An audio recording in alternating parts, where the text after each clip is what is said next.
Hello, everyone. My name is Roderick. And I'm Arthur. Are you And on? you can't hear me. Cool. And we're super excited to talk to you today about deep work, a new working model for ops teams in a DevOps environment. And while this talk will focus on DevOps teams, the lessons learned here can be applied to other teams that are providing similar horizontal responsibilities.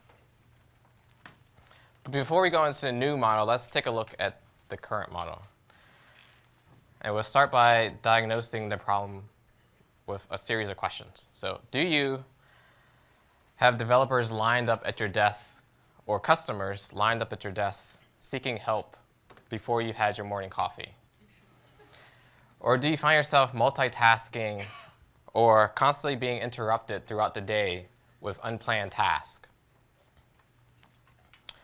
Do you have a hard time keeping up with your Slack messages, or have an inbox filled with unread emails that distract you from getting your work done?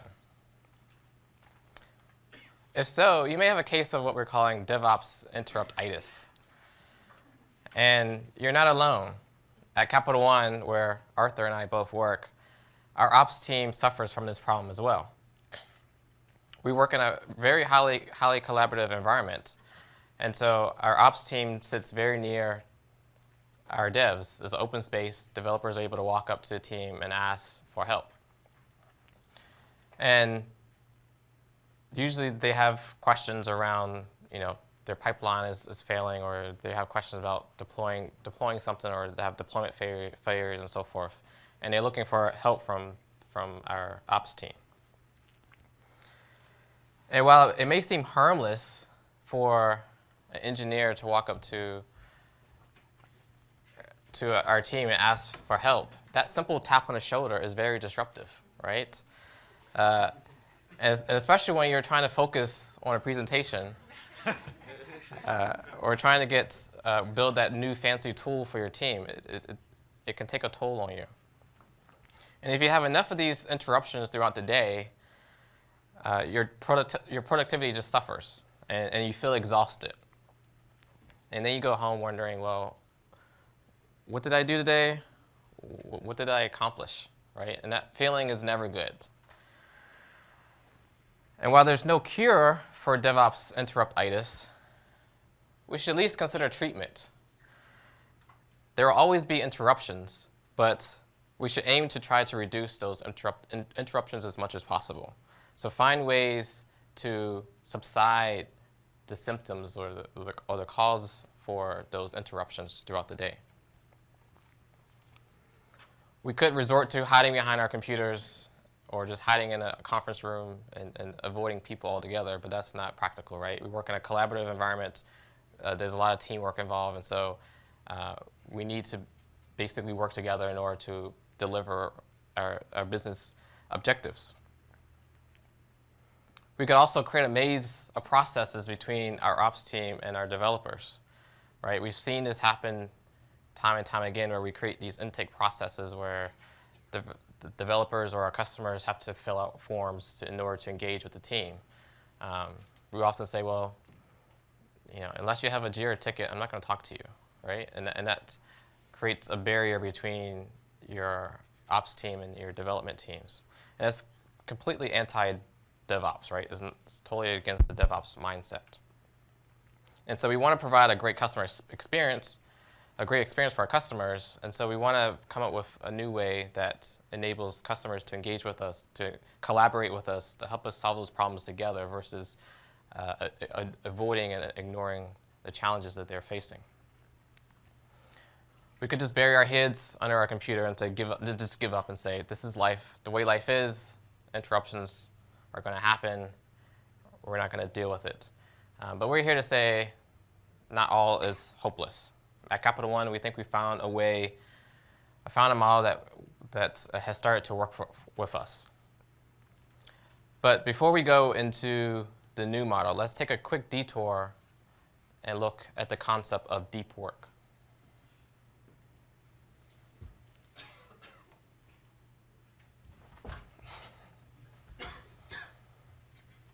So, my mic doesn't work, but that's okay.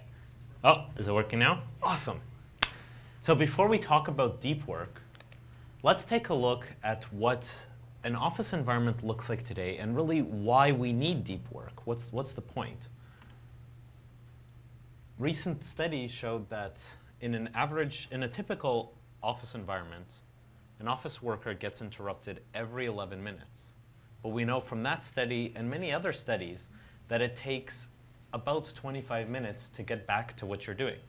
If you think about it, in a typical day, you never get back to doing what you were doing, right? And it kind of it feels true, right? And it's common.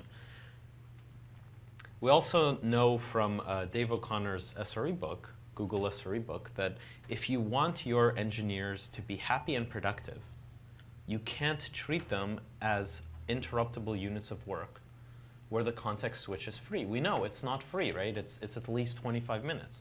So that context switch is very expensive. So this is why Cal Newport actually wrote the book Deep Work, which we titled the presentation after. And in that book, he defined deep work as professional activities performed in a state of distraction-free concentration that push your cognitive abilities to the limit. I think what's really important is those efforts create new value, improve your skills, and are hard to replicate. Right? That's what he defines as deep work. And if we contrast that with what we were talking about and what those studies show is really the concept of shallow work, which is non-cognitively demanding logistical style tasks often performed while distracted. These efforts tend to not create much new value in the world and are easy to replicate, right? So when we contrast those two and we look at what a typical office environment looks like, you can see why deep work is maybe very important. But what's curious is it's becoming increasingly rare in our connected environment. We have a Slack message, we have a ping on email, etc. Getting concentrated and into a state of deep work is becoming increasingly rare. And for organizations that cultivate, organizations and individuals that cultivate an ability to perform deep work are going to succeed in this new environment, in this new economy. And I think if you think back, you've probably experienced deep work at various times in your career, and those times feel like you can get anything done, right? Your team might have been stuck on a problem for weeks, and you get into the zone and you just knock over those problems. You get through the issues. You knock out a new application, or you create 100 Jira tickets. I don't know what it is that but you really feel like you can get a lot done. You can maybe even take on a Jedi, even though you're just a stormtrooper. And what I like is Cal Newport sums it up really, really nicely. A deep life is a good life, right? Like that's being able to go home and say, wow, I was exhausted, but I was productive. I got a lot done. I don't go home, like Roderick was saying, and I have no idea what just happened. So how do we cultivate this? How do we get to a new model, a new working model, especially in ops teams, but as Roderick said, in horizontal teams in general? How do we get there and actually get deep work and cultivate that ability? So we like to use a metaphor. If you think about the current model, it's kind of like medicine in the past, where you'd go in for an operation and you'd leave with a headache and probably not much benefit. And we want to say that let's try a new model, right? Let's try a different approach, a more modern take on structuring your team. And so what we did at Capital One, what we did on our DevOps team, was we split it into two teams, right? And kind of like a stem cell, each cell ended up specializing in a different area. So one part of the team, which we call the foreground part of the team, is analogous to a triage nurse. So when you go to a hospital and a triage nurse sees you, they try to determine, okay, you have chest pains. That sounds really critical. Let's get you looked after right away. Oh, you just have a cough. Okay, you can wait for a little bit, right? So that activity, the foreground activity, is the part of the team that's focused on firefighting, answering questions, dealing with build issues, etc., right? And when they come in that week, they know I'm going to be interrupted all day. This is my role for this week, right? And we named it foreground after the Unix FG command, which is in the Unix world, you put a process on foreground, and it can accept user input. It can now be interacted with, and it can be used by a user. And we contrast that with the background part of the team, which is the other half. And that part of the team is, again, analogous to an operating room doctor, right? You're not going to run in and say, doctor, I have a quick question for you, right? They're really busy with that operation. You don't want to interrupt them. And that's the other part of our DevOps team. And their whole role is to focus on building tools, improving our processes, automating fires so that they don't happen in the first place, like automating the extinguishing of fires, not creation of fires, though sometimes you do that too. And we call it backgrounds using the Unix BG command. So in the Unix world, when you put a process on backgrounds, it's happily working in the back, getting CPU time. It's hard to interact with it unless you send it a kill command. Please don't send people kill commands. So yeah, that's kind of the naming convention. And when you saw our little switch at the beginning, that was the point. So you might be thinking, what does a role breakdown look like for this type of team? And this is just an example, right? For your organization, your team, it's going to be different. But for us, we look at the foreground member as somebody who comes into work that week. They're taking in requests from the feature teams or the product teams. They come in, they ask questions. You're fighting fires.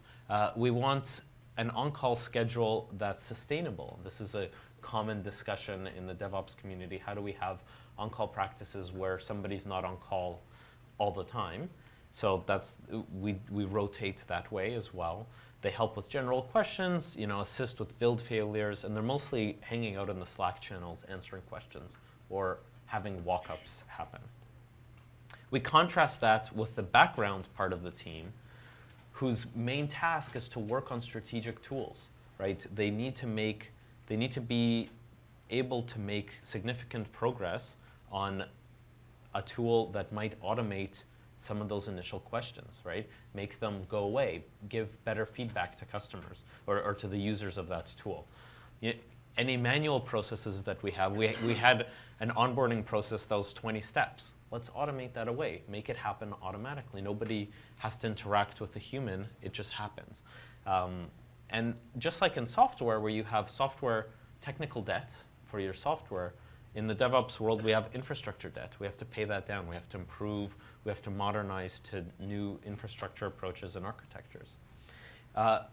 Oftentimes, we find we don't have any time to look into new tools, right? So that's really, when you're on background, you have that ability to concentrate, get some deep work, and figure out how does this new tool work. Now, being on foreground kind of sucks, and that's why we have a weekly rotation.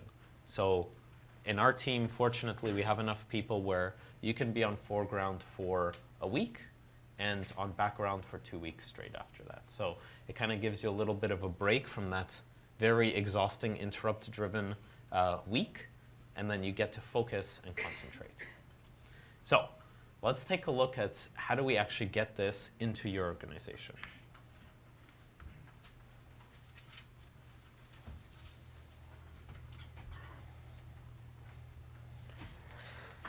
So how do we get started in this new model? Well, as an ops team, you're probably super excited because now you now have dedicated time where you can spend and focus on deep work and actually make progress on that tool or that thing that you're trying to build.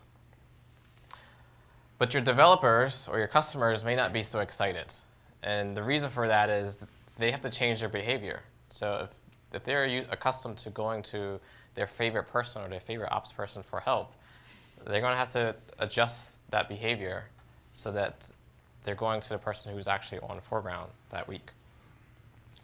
And so the person that's on foreground or the person that's on background is going to have to say, sorry, I'm on background this week. Please go talk to this other person. And so from a developer experience, it can be challenging. From a customer experience, it can be different, and they'll have to adjust to that. But how do we convince developers that this new model is the right way to go? Well, we start by communicating. Communicate a lot. Over-communicate. Have a conversation with your developers, with your stakeholders, your business partners, and let them know the challenge that you're having, and tell them that you've attended Toronto Agile Conference and you heard about this new model and you want to try it out, right? Explain the idea behind why you want to do this, right? You want to have the team focus on work that they have planned out and deliver on those commitments that they promised that they would deliver. Remind them that your team is not only there to support and address ad hoc questions, but also you have real work to do as well. Tell your story, help them empathize with you, and understand kind of how these disruptions are slowing down their overall team's productivity and velocity, and ultimately impacting the business goals and objectives. And then leverage the research that we just provided. So Arthur quoted a number of studies that show that deep work actually helps increase productivity, right? So leverage that in those conversations that you're having with your teams and customers. And then sell it as an experiment, right? Start off as an idea, right? There's no harm in trying something out, and if it works, great, keep doing it. If it doesn't work, try something different. Don't give up. The idea here is we want to continue to inspect, adapt, and continue to improve our processes. And there will be bumps in the road along the way, right? When our team first started, we actually hit several situations where the person who was on foreground couldn't answer the question that our customer had, and so oftentimes had to go back and pull in someone who's on background mode to assist with that, and that was okay.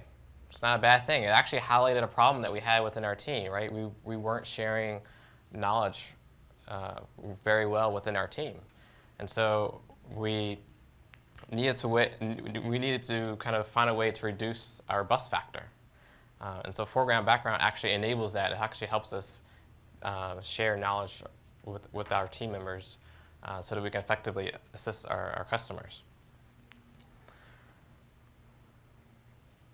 And there's actually an incentive to this, right? So if you're on foreground, your incentive is to try to get as much information as you can so that you can actually service customers. And if you're on background, you're incentivized to actually make sure the person that's on foreground has the knowledge to address those issues, because if you're doing deep work, you don't want to be interrupted by your own foreground team member. And your customers and developers actually do want to see you build those new tools and technologies, right? And so tell them, hey, help us help you. By us trying out this model, we can actually be more productive and enable you to move faster. And the point here is to iterate and improve, right? Constantly change the model to suit your team's environment, your team's particular needs and use cases. Gather feedback, be transparent, and share what's working, what's not working with your customers, right? If maybe you're finding that your customers are still going to that one person that they really like, right? And so that's a problem, right? So have that candid conversation with them and explain what's working, what's not working, and how can we adjust and make that better going forward. Now, having a model is great, but how, just having a model and communicating it is just one thing, but then how do you kind of put that in practice? Well, you need to have some visual cues to remind your customers, your developers, who's on foreground and who's on background. And at Capital One, we started with stickies, right? We would put stickies on our monitors to indicate who's on foreground and who's on background. So green sticky meant I'm on foreground. Please, you're welcome to come talk to me and ask me questions. Red meant please don't bother me. I'm doing deep work. I'm trying to focus on the task at hand. But after a while, we found that the stickies just didn't stick. So we had to dump them in the trash and kind of iterate and improve our process.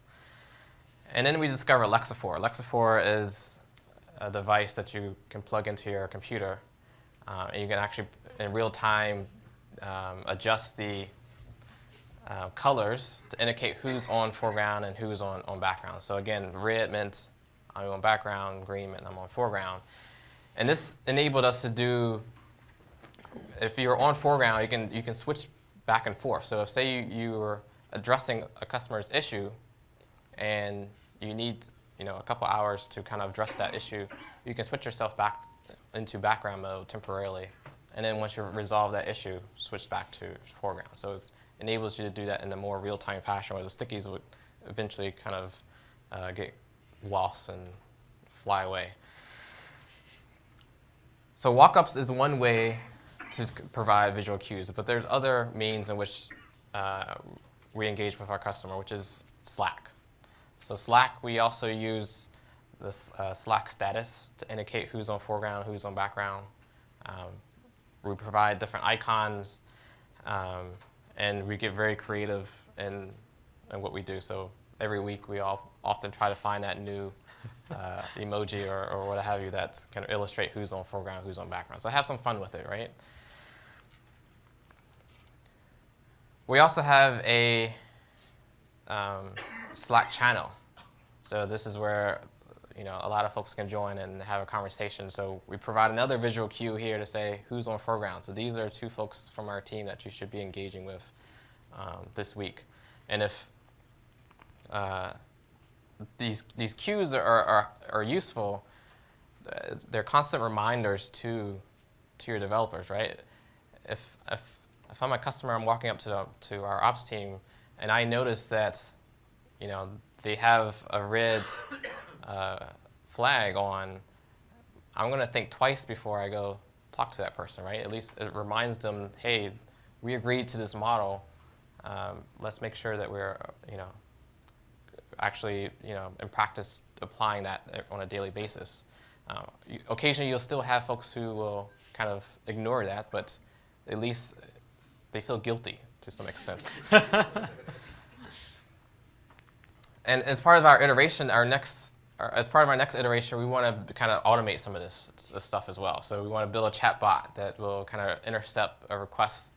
So if someone tries to ping me directly and I'm on background mode, it'll kind of politely tell them, sorry, this person's on background, please talk to this other person who's actually on foreground for that week. So constantly evolve and develop and iterate on your model as you kind of try this new thing out.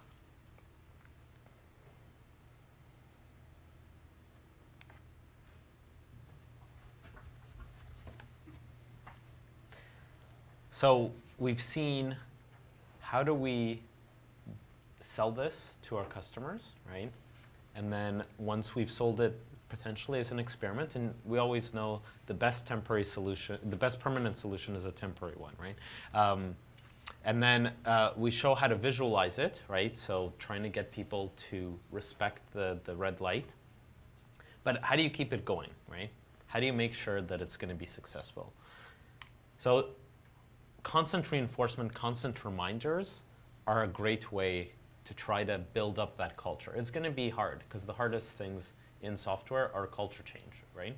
In tech is culture change. So just like with hospitals that are constantly reminding doctors and nurses to wash their hands, you have to constantly remind people, hey, I'm on background. That person's on foreground. You see the green, please go talk to them, right? And we at Capital One, we have a polite culture. People don't yell at each other. Roderick sometimes yells at me, but so it's hard to say, be firm and say, okay, I've said this before. I'm on background. Please go talk to this other person. And you should expect failure, right? So as Roderick pointed out, we'll have people on foreground who might not necessarily know the answer, which is great, a great learning opportunity. It's going to be a rough few months to make that culture change. And I think what's important is to keep iterating. So one iteration we did a couple months ago was actually to start pair programming for the people who are on background. So it helps because interrupting a conversation between two people is a little bit more awkward than somebody just sitting there typing, right? So it helps reinforce that, no, these people are actually busy and making meaningful progress on a tool. But it's also had the added benefit of improving the quality of code that comes from pairs. So honestly, totally sold, love it. The pair programming has worked very, very well on our team. But it's also helping with that reinforcing these people are in background. Please allow them to concentrate. But to also respect the foreground members' time, we also created a few months after we introduced the model, office hours. So we found that by having fixed office hours, and that people know about, we found that it's a great way to divert conversations and questions that are maybe not urgent to a fixed time period where the foreground members would be in a room. We have a sign-up sheet. People sign up. They show up. They ask their questions. We usually knock out any problem that they have at that point, or we come back or look at it afterwards. And this also helps divert like somebody comes and interrupts you, and you say, okay, this sounds fairly long. Let's move it to office hours and discuss it there. And then you go back to answering urgent problems that come up in the Slack channels or on walk-ups. So two iterations that have really helped the team kind of push forward with this foreground background model. And ultimately, if you're working on something that's kind of self-contained that you really need to be heads down on, working from home is a great mechanism. Working from home also has its distractions. So don't look at the goat videos. Stay concentrated and working on the tool or the automation that you really want to knock out. So in conclusion, what are the takeaways? Ops life is an interrupt-driven life, but honestly, it's all office work is very interrupt-driven. And deep work is a fantastic way to address that. Deep work is worth it. It's hard, but the amount of progress and the feeling you get coming home after having at least a few hours of deep work is really gratifying. Keep it going. Keep iterating, right? Keep improving, experimenting. It's an Agile conference, right? That's the whole point of Agile. It's the same way for process change and culture change. And hopefully, with those, you'll find a treatment for DevOps interruptitis, not a cure. And trying out this new working model will be successful with your team.